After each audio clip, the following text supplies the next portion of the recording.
than go through the different types of mediumship, rather than go through the different types of mediumship and the different types of healing that are possible, I just want to explain perhaps how it generally works, and then you'll understand what's going on in terms of the possibilities. Here's you, the medium.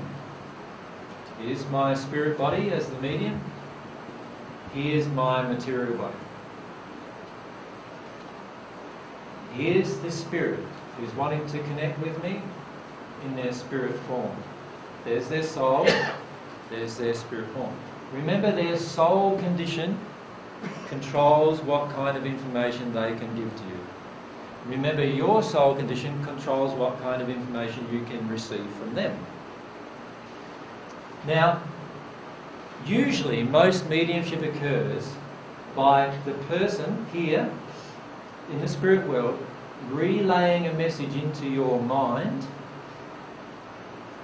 or in some cases into your ear, which you may actually hear, and then you, through your mind, your spirit body's mind controls your brain, and you express that message to the world in some way.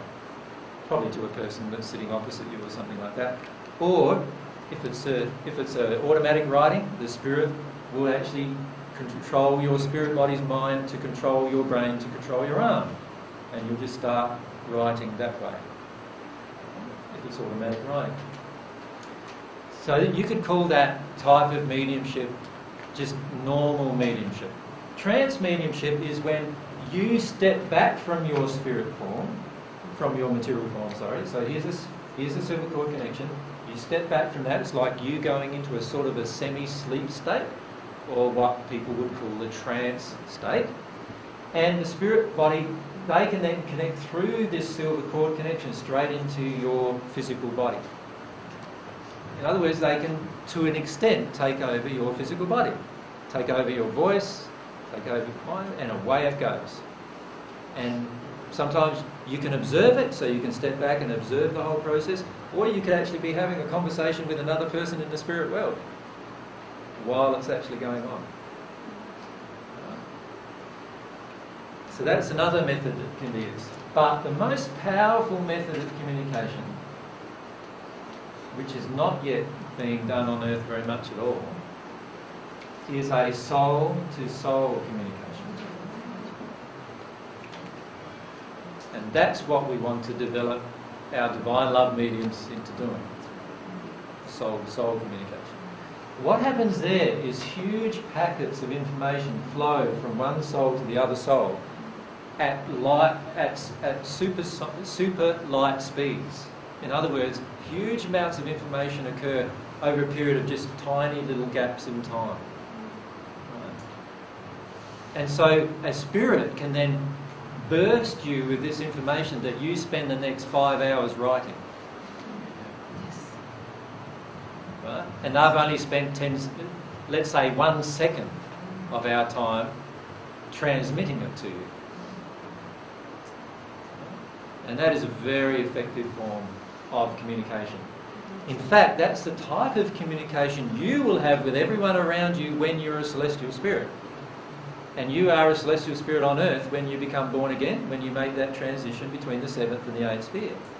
This will become your ability to transmit to other people here on Earth using that method. Also back to spirit? And also back to spirit, yes.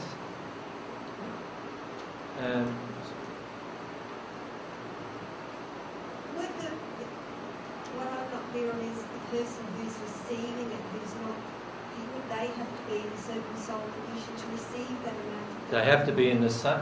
They don't have to be in the same soul condition as the transmitter, but the closer this gets to, as closer you get, the medium gets to an at-one-ment condition, the more information can be transmitted at once.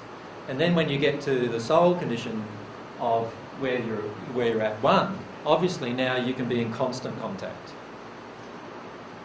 So it's not so much for communicating with people as maybe writing books and things like It's great. Yeah, there's literally thousands or there's millions and millions and millions of books in the spirit world, none of which are here on earth because there's no medium that can transmit them. There's literally millions of books on scientific things that there's no scientist here on earth who's a good enough medium that can transmit them. There's literally millions of books on spiritual development, on the natural love and divine love paths, but nobody here on earth is in a good enough condition to actually transmit them. When you're getting that condition, your ability to do that. So many of you will finish up writing books that are not your books. They'll actually be books in the spirit world that are being transcribed through you, and that will help this gathering of information where the spirit world and the earth world gets closer and closer until we are a seamless thing. It's a seamless thing. So what's actually going to happen over the coming years is we'll get to the point where there'll be this soul-to-soul transmission. Once that starts occurring, there will also be another thing occurring, and that is you'll be actually sitting here on earth having conversations with spirits who are also sitting with you on earth. There's another thing that will occur as well, and that is you will be sitting here on earth out of body as a group having conversation with spirits in the spirit world, and you'll be totally conscious of what's going on. Those things are all possible, and they will all become possible through the development of soul condition. Does that make sense to everyone? So it's really exciting, eh? Very exciting. There's huge amounts of really, really good information in all these different areas that you can think of. Music, art, poetry, all these different areas that all could be transmitted to Earth if people were in the condition of doing it. Yeah. A real soul-to-soul